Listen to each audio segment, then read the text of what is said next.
Venkata Rao, Professor of Mechanical Engineering, IARE, Hyderabad. Today, I will discuss about the topic linear programming. Introduction, formulation, simplex method, procedure, example. Linear programming deals with the optimization of objective function subject to a set of linear equations or inequations known as constraints. The objective function may be a profit or production cost. The restrictions may be on the availability, the constraints may be on the resources such as storage capacity, market demand, machine time, and raw material availability, etc. Generally speaking, linear programming can be used for any type of problem if the following conditions are satisfied. There must be a well-defined objective function which is to be either maximized or minimized and which can be expressed as a linear equation or inequation in terms of decision variables. So here decision variable means suppose a company wants to manufacture two products, say laptops and mobiles. In that case, x1 is the number of units of the laptops and x2 is the number of units of the cell phones or mobile phones. So this x1, x2 are called as the decision variables.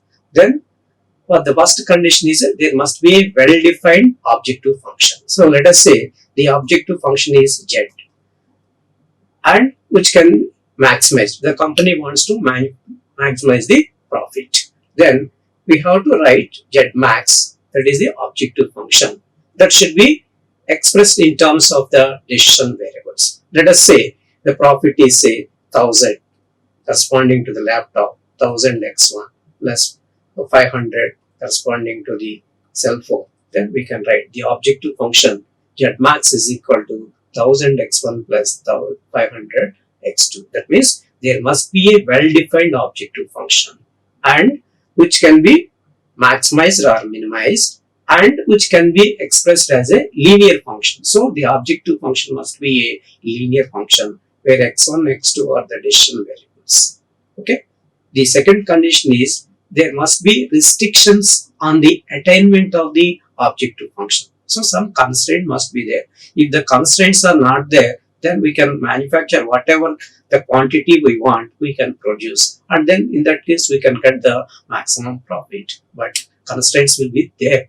The constraints may be in the raw material or machine time and material availability, etc. So always constraints will be there.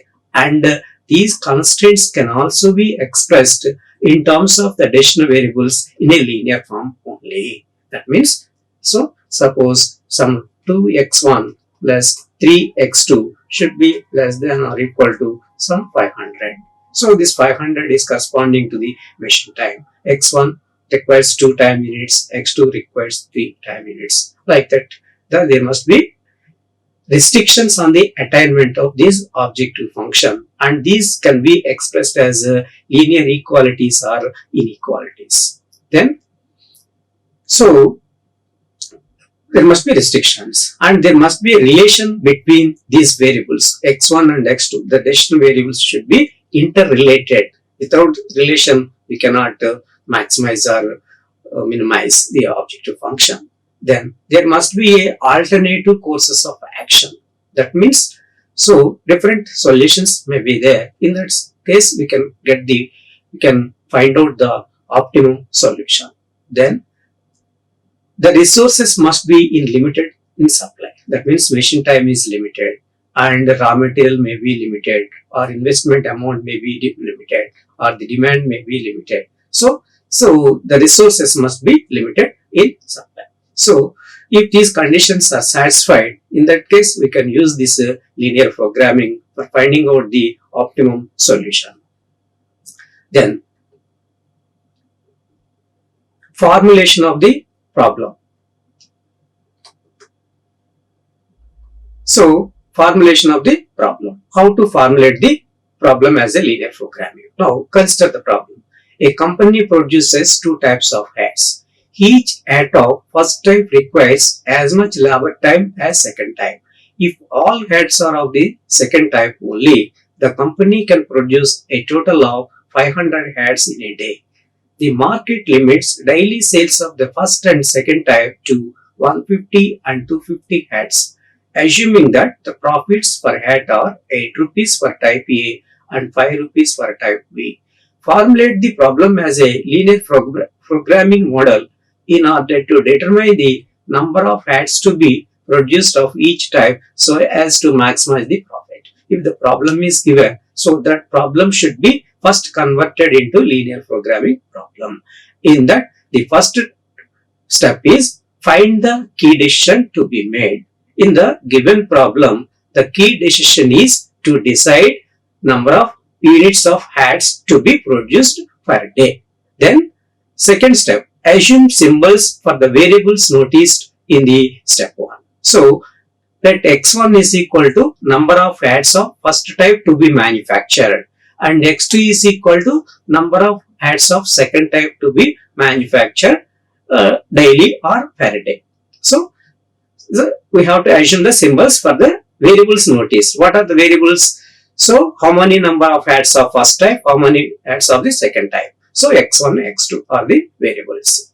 Express the feasible alternatives mathematically in terms of variables. In the given problem, feasible alternatives are sets of variable values of x1 and x2. x1 and x2 greater than or equal to 0. Why greater than or equal to 0? There is no meaning for the negative production. Next.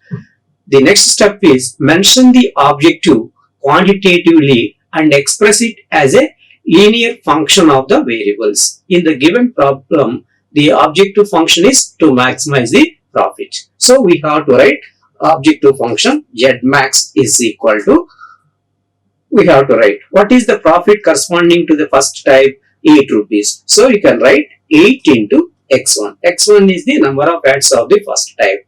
Then x2 is the number of heads of the second type and the corresponding profit is 5 rupees. So, that we can write 5x2. So, the objective function is 8x1 plus 5x2.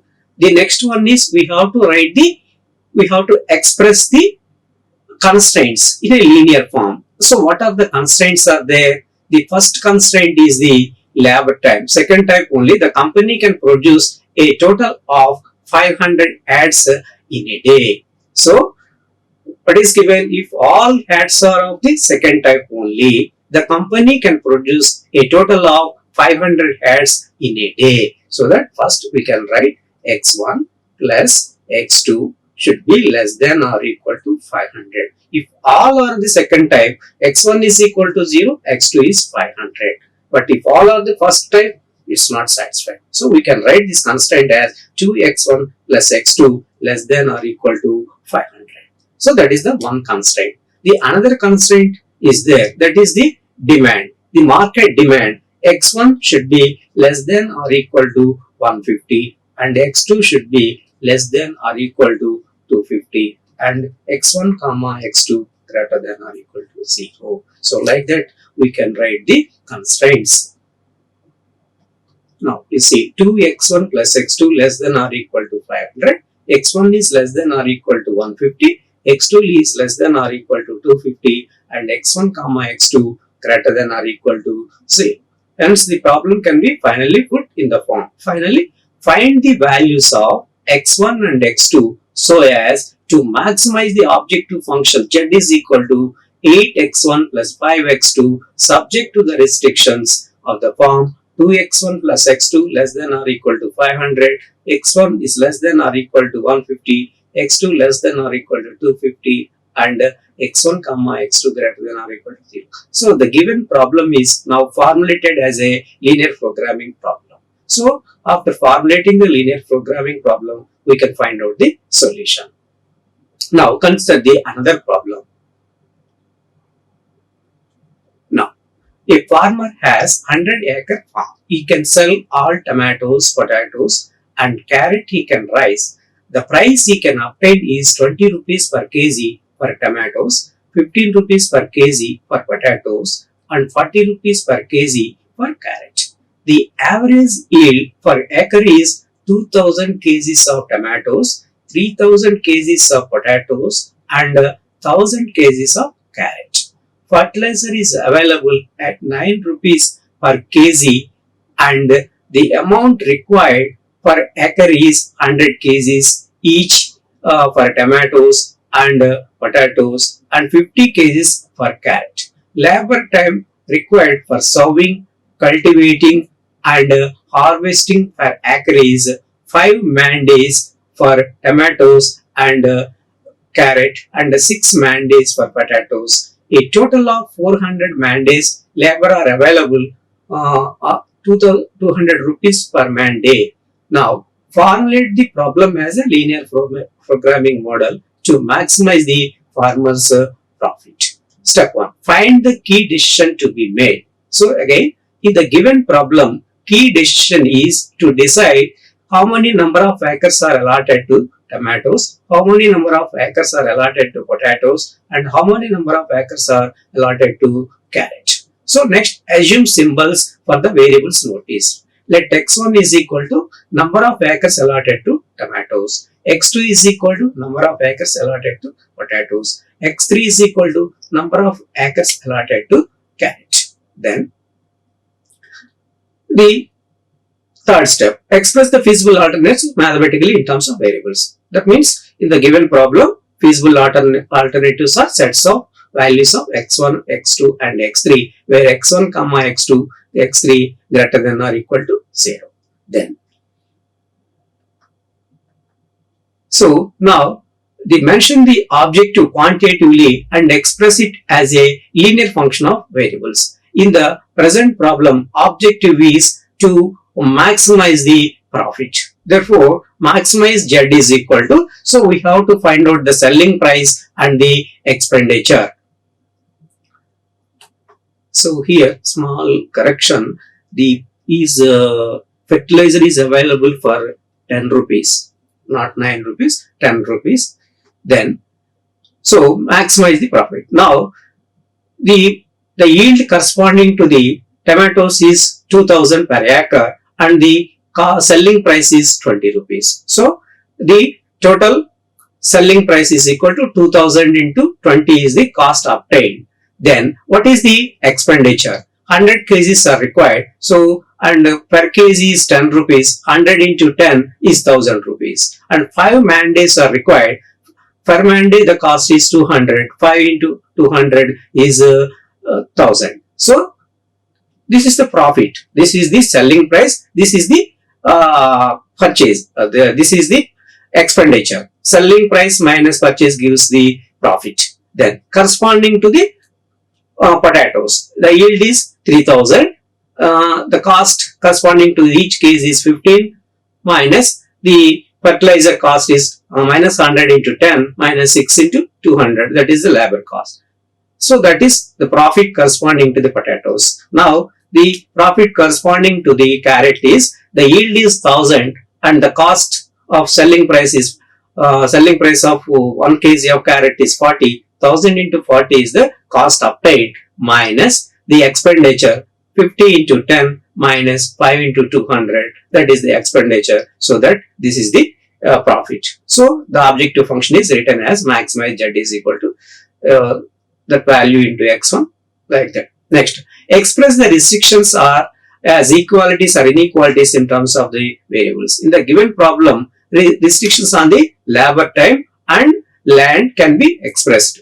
So here labor time available is only 400 man days. So for potatoes the labor time required is 5 man days. So that we can write 5x1 plus for potatoes 6 man days 6x2 plus carrot 5 man days 5 into x3 less than or equal to 400. This constraints corresponding to the labor time. The second constraint is land constraint. The total land available is 100 acres only. So x1 plus x2 plus x3 less than or equal to 100 and x1 comma x2 comma x3 greater than or equal to 0. Hence the problem can be finally put in the form: find the values of x1 comma x2 and x3 so as maximize z is equal to 38,000 x1 plus 42 3800 x2 plus 38,500 x3 subject to the restrictions of the form 5x1 plus 6x2 5x plus 5x3 less than or equal to 400, x1 plus x2 plus x3 less than or equal to 100, and x1 comma x2 comma x3 greater than or equal to 0. So the given problem is converted into a linear programming problem. So after formulating the problem, we can find out the solution. So for finding out the solution, we can use the two methods. One is the graphical method, another one is the simplex method. The graphical method is used when the number of variables are 2 only. When the number of variables are more than 2, in that case the graphical method is not usable. In that case we have to go for the simplex method. So simplex method. The most popular method for finding out the solution of a linear programming problem is a linear simplex method. So this is mainly used when the decision variables are more than 2. It is an iterative algorithm. It consists of systematic procedure and involves generating a series of solutions in a table. So it will improve the solution from one iteration to the another iteration. Finally, we will get a final optimal solution in the final iteration. Then simplex method. So first of all, we have to see that whether all the right side constants of the constraints are positive or not. If all are positive, then okay. If any one is negative, that can be converted into positive. Then next, convert the inequalities into equations. So actually here, the constraints may be either equations or inequalities. When they are having inequalities, then we have to introduce slack variables to convert the inequalities into equations. Then we have to write the objective function and the constraints, and then we have to construct the starting simplex table. Then we have to determine the value. For constructing the simplex table, we need the values of the basic variables. In the starting simplex table, the values of non-basic variables are x1, x2, x3 are zeros. By using these values, we can find out the values of s1, s2, s3 and so on. Then next, we have to calculate the values of z, that is the objective function, and delta. If all delta values are positive, the solution and the test will be optimum. If any one is negative, in that case we have to improve the solution. If any delta is negative and corresponding values in the column are negative or 0, then the solution is unbounded. That means unbounded solution will get. Next, so we have to find out the incoming vector. So the incoming vector is decided based on the most negative value of the delta. The corresponding column is marked by an upward arrow. The outgoing vector is decided by the minimum ratio rule. So the corresponding column is marked by a downward arrow. The element at the intersection of the incoming vector arrow and outgoing vector arrow is called as a key element. If the key element is other than 1, divide that entire row by the key element in order to make the key element is equal to 1. Then make all the elements except the key elements in the key column are zeros. For that you do the various row operations. So again calculate the delta values. If all delta values are positive, then the solution is optimum. If anyone is negative, repeat the steps 6, 7 and 8 until optimal solution is obtained. This is the procedure for the simplex method. Now, this is a problem. Consider the problem. Z max is equal to 5x1 plus 7x2 subject to the constraints x1 plus x2 less than or equal to 4, 3x1 minus 8x2 less than or equal to 24, 10x1 plus 7x2 less than or equal to 35 and x1 comma x2 greater than or equal to 0. Now, what is the first step? We have to see that whether all the right side constants of the constraints are positive or not. Now you see x1 plus x2 less than or equal to 4 plus 4 only. 3x1 minus 8x2 less than or equal to 24. This is also positive. 10x1 plus 7x2 less than or equal to 35. So all the right side constants of the constraints are positive. Then go to the next step. Convert the inequalities into equations by introducing the slack variables. That means we have to convert x1 plus x2 plus s1 is equal to 4, 3x1 minus 8x2 plus s2 is equal to 24, 10x1 plus 7x2 plus S3 is equal to 35. So when the constraints are having less than or equal sign, we have to add something to equalize that. So we are adding S1, S2, S3 values. The values of S1, S2, S3 are zeros in the objective function. So that means these variables should not affect the objective function. So now we have to write the objective function. Zmax is equal to 5x1 plus 7x2 plus 0s1 plus 0s2 plus 0s3. That means these variables, the coefficients of these slack variables are zeros in the objective function. So after writing the constraints and the objective function, then we have to construct the simplex table. Now step 1 is okay. X1 plus x2 plus s1 is equal to 4. 3x1 minus 8x2 plus s3 is 24. 10x1 plus 7x2 plus s3 is equal to 35. And x1 comma x2, s1 comma s2, s3 greater than or equal to 0. Then write the objective function, that is 5x1 plus 7x2, 0s1 plus 0s2 plus 0s3 subject to the restrictions. X1 plus x2 plus s1 is equal to 4.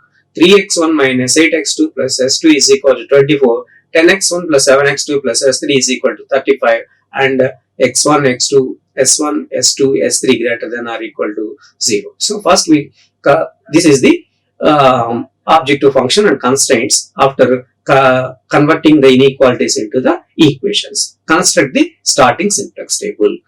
Before constructing the starting simplex table, we have to find out the values of basic variables. That means S1, S2, S3 values we have to find out. In a starting simplex table, the values of non-basic variables are zeros. That means x1, x2 are zeros. Now you see the values when x1, x2 are zeros, corresponding to the first constraint, 0 plus 0 plus s1 is equal to 4. Corresponding to the second one, 0 plus 0 plus s2 is 24, and 0 plus 0 plus s3 is equal to 35, because the values of non-basic variables are 0 in the starting simplex table. So that you will get s1 is equal to 4, s2 is equal to 24, and s3 is equal to 35. So S1 is equal to 4, S2 is 24, S3 is 35. Enter these values in the table. Now this is the table. So first, Cj means the coefficients of variables in the objective function. The objective function, x1 coefficient is 5, x2 coefficient is 7, s1 coefficient is 0, s2 coefficient is 0, s3 coefficient is equal to 0. So first we have written that. Then basic variables. What are the basic variables? S1, S2, S3 are the basic variables. CB, coefficients of the variables in the objective function. S1 coefficient is 0, S2 coefficient is 0, S3 coefficient is equal to 0.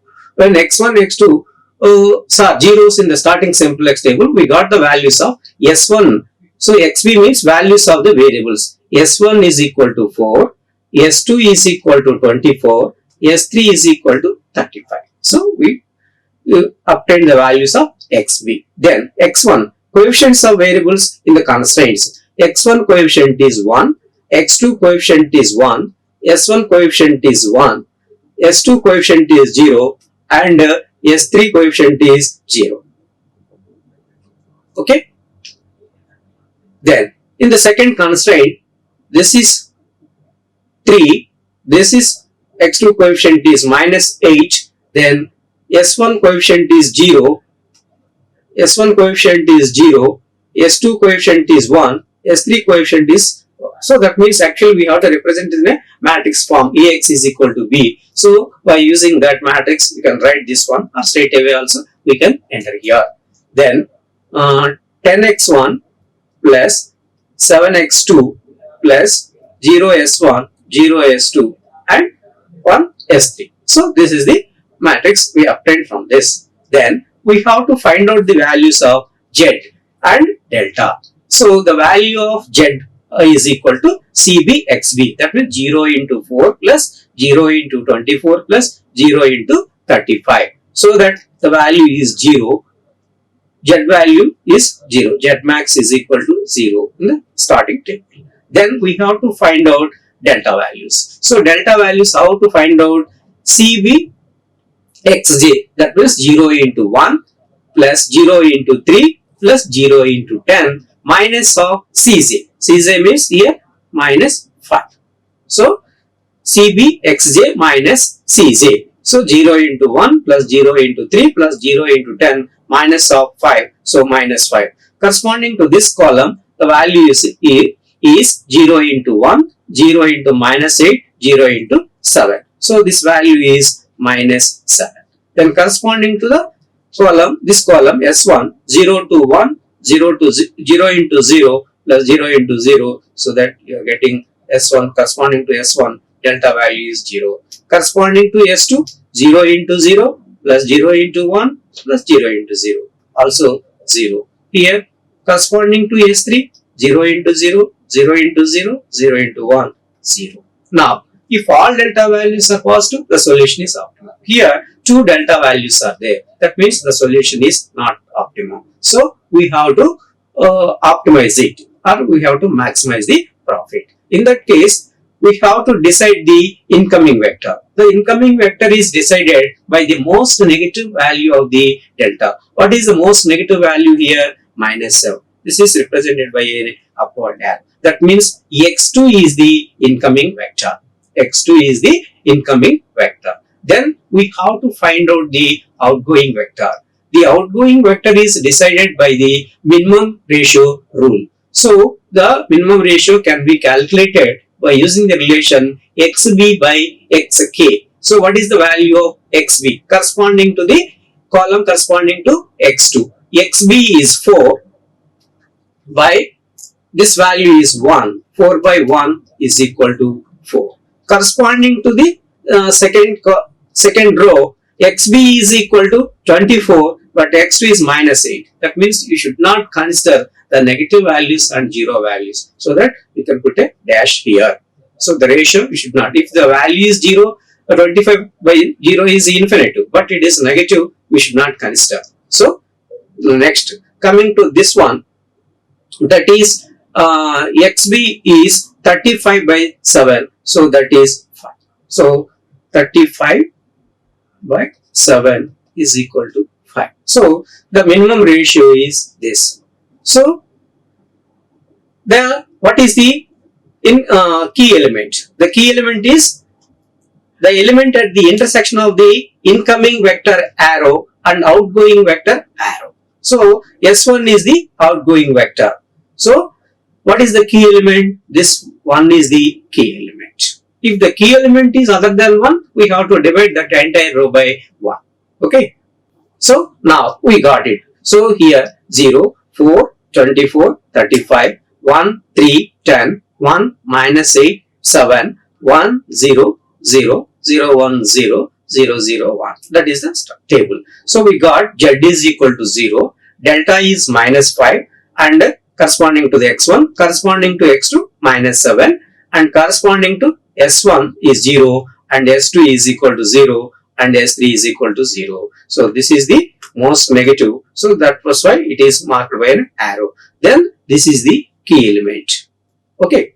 Now we have to make all the elements in the key column are zeros except the key element. Except the key element. That means we have to make this minus 8 is equal to 0, and this 7 is equal to 0, and this one is equal to 0. How to do it? So for that we have to do the row operation. So we want to make this one is equal to 0. We have to add the first row 8 times to the second row. So that means new R2 is equal to R2 old R2 plus 8 times the new R1. That is the R1. What is the corresponding to the first row? That is, we have to add that one. So if you add, what you will get? So 8 times it should be first of all S1 is replaced. S1 is replaced by X2. So first write X2. X2 coefficient is 7, and xb value is 4 and x1 x2 is replaced. X2 is replaced by this one. That is, this value is x2 value is 7 and this is 4 and this is 1 1 1 0 0 only. Okay. Then we have to make this one is equal to 0, this one is equal to 0. For making this one is equal to 0, we have to add this row to this row. Then what is this value?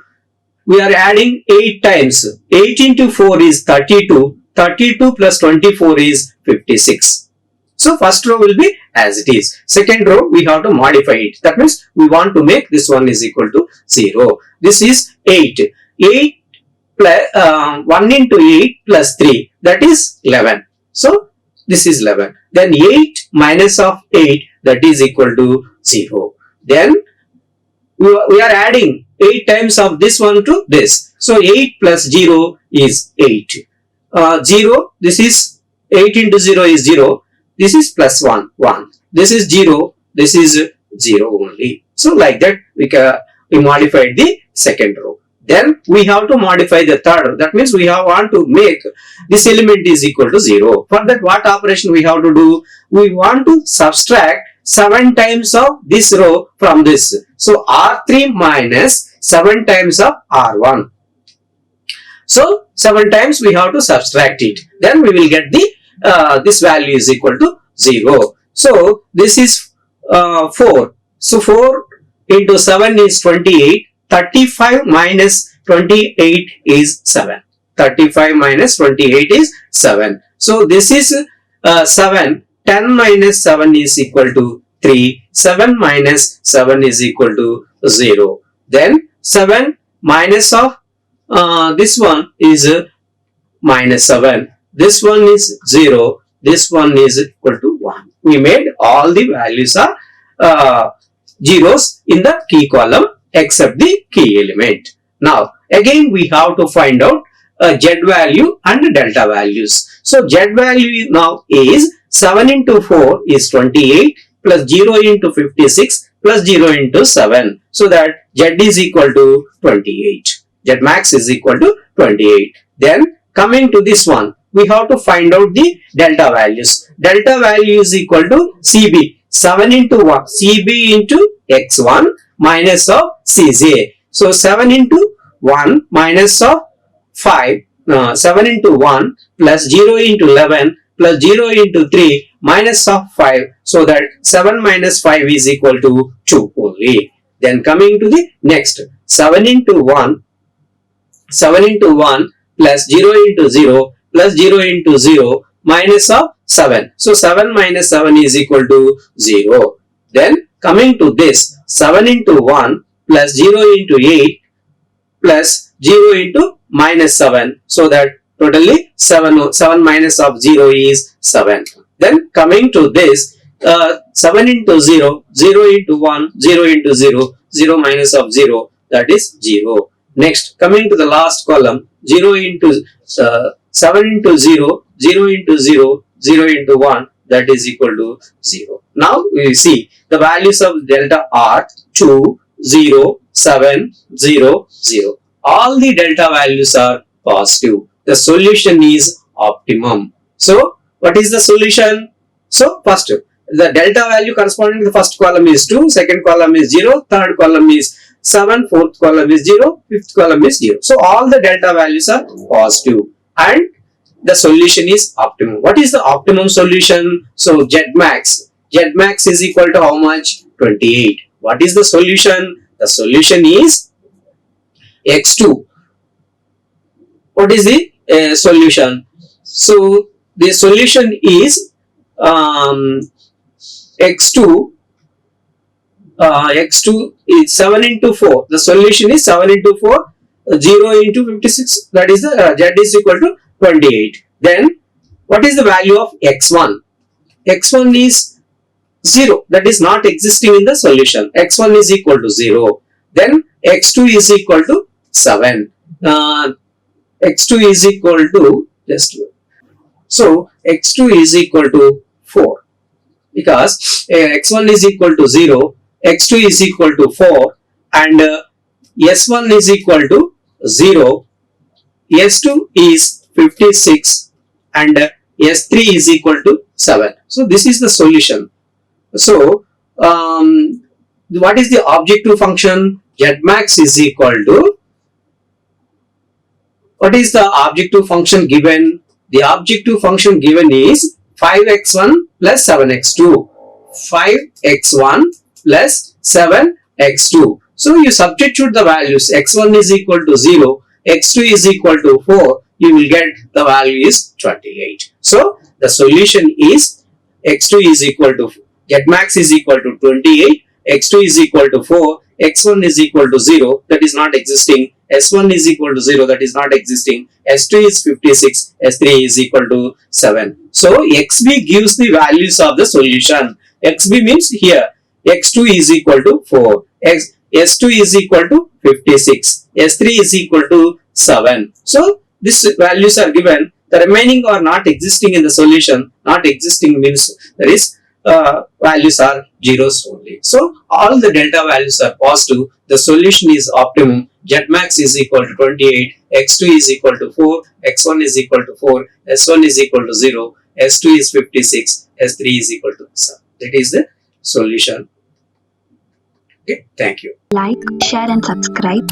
Hit the bell icon for more updates.